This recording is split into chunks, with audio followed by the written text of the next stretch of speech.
हद दिलवा में सपना ओ कदिया दे है कि दिलवा में सपना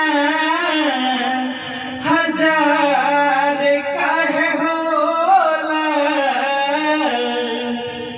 कि प्यार कौन चीज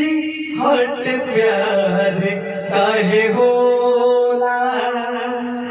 कि प्यार कौन चीज हट प्यार काहे होला कि दिलवा में सपना जार काहे होला प्यार कौन चीज हट प्यार काहे होला प्यार कौन चीज हट प्यार काहे होला कि काहे न सहाला यारे प्यार के जुदाई ये दिल से चिंता सताई दिला कटला जिंदगिया मुश्किल से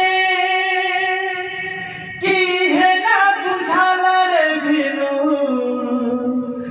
की है ना बुझाला रे बिनु साद काहे होला